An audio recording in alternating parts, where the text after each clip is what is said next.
Trysta Krick is with us. We even have Sac State making the tournament before the Kings make the playoffs. It's ugly out here. Wow. Yeah, wow. Pretty much. It's pretty much what it is. What did you think earlier, Trysta Krick, bet MGM tonight? What did you think earlier when we didn't realize that the Blazers have a rooting interest in tonight's game, and yes, Paul George is out, which makes things a little more interesting for your guys in Portland. I hate it. I'm not gonna sugarcoat this. Truthfully, like, we need a big game out of Terrence Mann. We need some. Listen, Norm Powell's forever in our hearts as a Portland Trailblazer. We need Norm Powell to be at his best. Blazers legend Norm Powell. And we need CJ McCollum to get the text from Dame and say, listen, I know you guys got a good thing going over there, you and Larry Nance Jr., but we're trying to get Paolo Banchero, and I don't really care about your play-in hopes. Now, why is Paul George getting COVID on today? Like, that's a great question. No idea. It's craziness, right? Now, to be fair, Trysta, if I have this right, this doesn't have anything to do with when I talk about I mean Portland Trailblazers pick. You guys still have that. So that Paolo pick, that could be signed, so delivered. That ain't got nothing to do with this. This is an extra first round pick, correct? Correct. No, you're right. We're getting New Orleans' pick, but if we get their pick from top 4 protected, so we get 5 through 14. I'm pretty sure. Yep, so anything past 15 conveys in future years. 2025. And it's the Bucks pick somehow in 2025. So unless Giannis is gone in a couple of years, that's like it's a 27th pick of the draft. You know, I always said the play-in tournament was stupid. But it's brought us some exciting moments. We saw Pat Bev shed some tears the other night. Where do you weigh on the Timberwolves celebration and in Pat Bev's tears of joy? Pat Bev is one of my favorite athletes, period. I am the Pat Beverly of the broadcasting realm. Like, I would jump on the table if I was Pat Bev. If someone we have to go back in a time and say, okay, Pat Bev drafted and then not allowed really into the league, had to be international all over the place for many, many years. I want to say over 5 years until he actually got into the league. Mm-hmm. And then he's Mr. 94 feet, and people think he's not a joke, but just a prop, kind of like a guy that you can just kind of something that's like a trick play guy. And he goes to Houston and impacts winning, goes to the Clippers, impacts winning, and then they just kind of discard him. They don't want to pay him his money, asked to be traded. And then I've been in situations before where I've asked for more money and people are like, no, you're here. Mm-hmm. And then I've gotten significantly more than you're here. And then when I see that other place, I'm like, yeah, you know what time it is, Mm-hmm. So if I faced my former team or boss or place that I worked in a play-in game, just the motivation is extra. Yeah, absolutely. I like Pat Bev too, man. I really do. I think he does his antics, but I find them funny. I enjoy them. And, you need a Pat Bev. You need somebody that's out there, in the mud and doing all the dirty work and not afraid to have unwavering confidence out there. So it was funny. Don't get it too. I'm not going back on that. The whole celebration was funny. It was but that's what you guys would do, though. That's what you guys would do. That's what we would do at halftime if we were ahead at halftime. That's what we would do. We would do so much more. So much more. I think every team that's on the cusp, that's struggling with, there's not that many players like Pat Bev in the league that are culture impactors in a way that's not toxic, right? guys that are hard-nosed, that basically tell you what's what, tell you you're being soft, that are honest with you, that don't turn you off as a result of their behavior, right? That they're holding you, like holding people accountable is a really hard and fine line without people just being like, all right, buzz off. Like that's what happened with Jimmy Butler, right?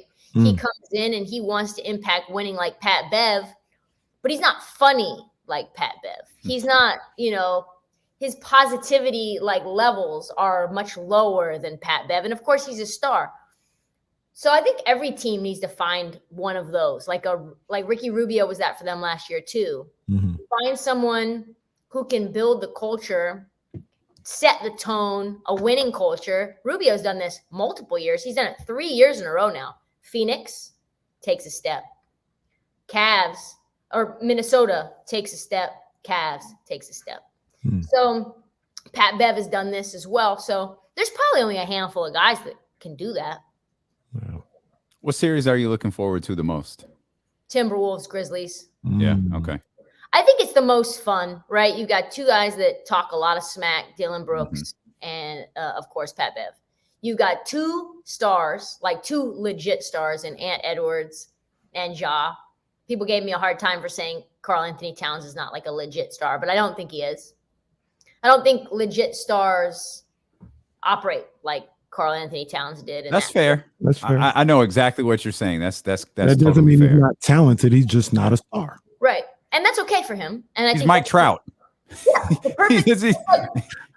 the lights. I saw a Twitter where it was like when it was Karl Anthony Towns when the lights get bright, and it was a video clip of Donald Trump, and he's like, "Turn the lights off!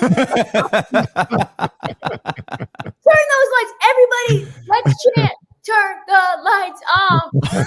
That's great.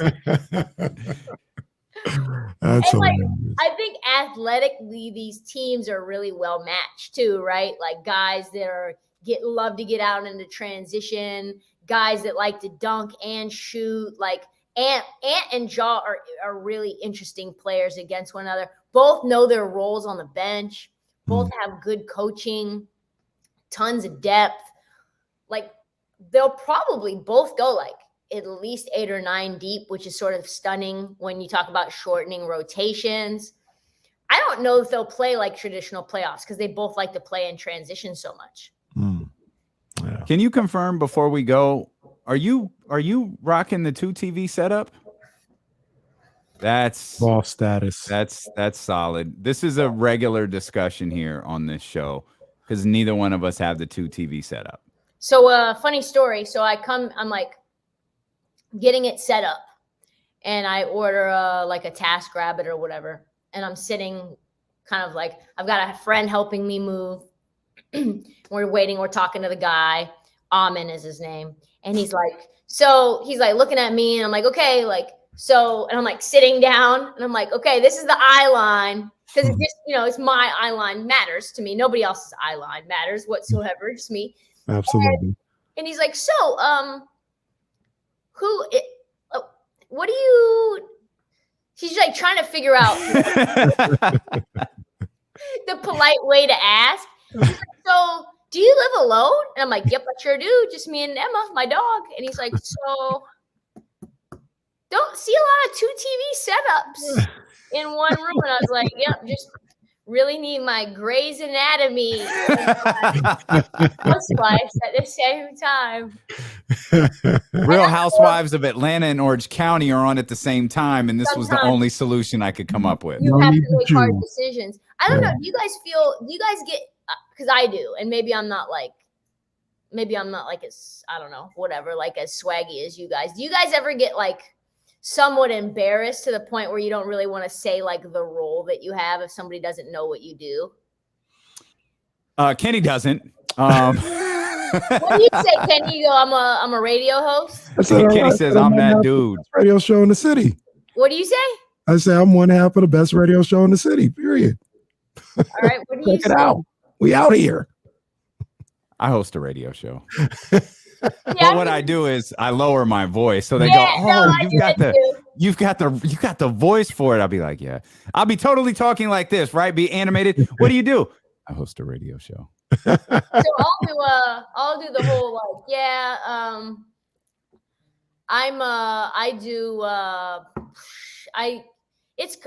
sort of write. I've like got a podcast. I like I do some radio. I always like make it sound like it's not a like full-time work. Like you got a hobby. And my friends are like, why don't you just tell them like you're on a national radio show? Like, Yeah, I'm you like, gotta let them know. because that just sounds like just very arrogant. Got to be your own hype man. Yeah, you Got to be your own hype man. Gotta do it. Yeah. Absolutely. We'll hype you up. We got you. What are you guys looking forward to? What series do you guys want to see? You guys want to see the Nets go down? I got the Nets winning. Do you? I got the Celtics. Yeah, me too. I got the Me Celtics in too. that one. Okay. I mean that in addition to the Minnesota, Memphis series that you mentioned, that's the one I'm looking forward to the most. What do you think? What do you think the most boring series will be? It's got to be Bucks, right? Bucks Bulls. Well, I have zero interest in Dallas, Utah right now. Oh, that's a good point. Yeah, no Luka, just Jalen Brunson out there getting assists. Yeah, I'm good. I'm good. That's a hard pass for me for 4, 5, 6. Golden State, Denver. Golden State, Denver also has like low key, like womp womp vibes to it too. Mm-hmm. I can see that.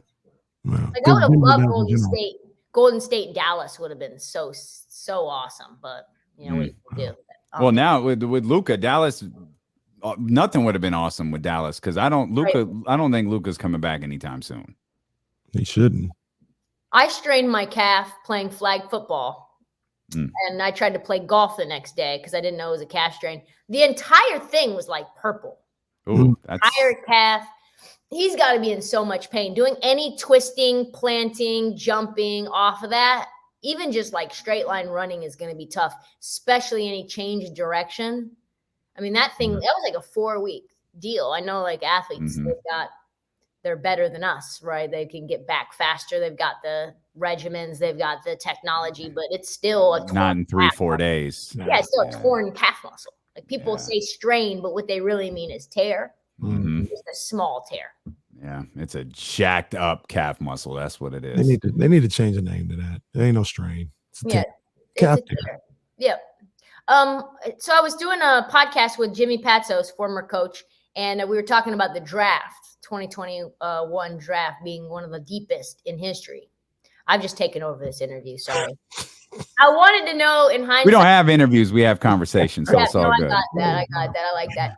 I wanted to know how you guys were feeling about the Davion pick in hindsight. Do you guys like ever look at the list back and kind of assess who you could have had? No, except for Franz Wagner. That's the one that we always, that's like a joke out here. They're like, oh, then I wish the Kings would have took Franz over Davion. Well, Franz went before Davion. Why are you guys saying this? I wish we would have got Evan Mobley too in that case. Like, what are you talking about? So there's no one after Davion where I'm like, oh, we really missed out on that. Right. There's guys that you like. Like I like I like Zaire Williams. Or absolutely guys that you like, but nobody that we're like kicking ourselves about. Gotcha. Well, yeah. I'm just glad we even get a pick, That was a deep question on Davion.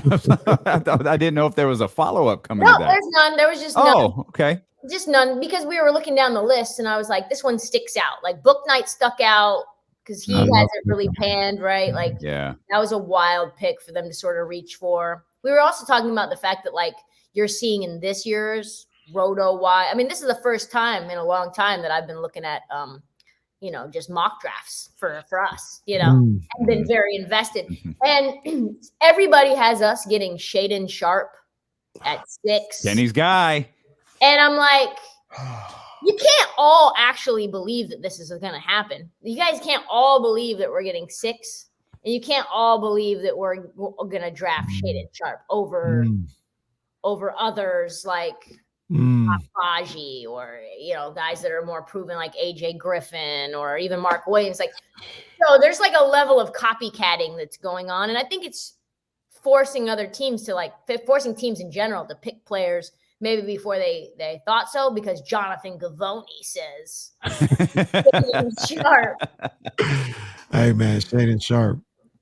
That's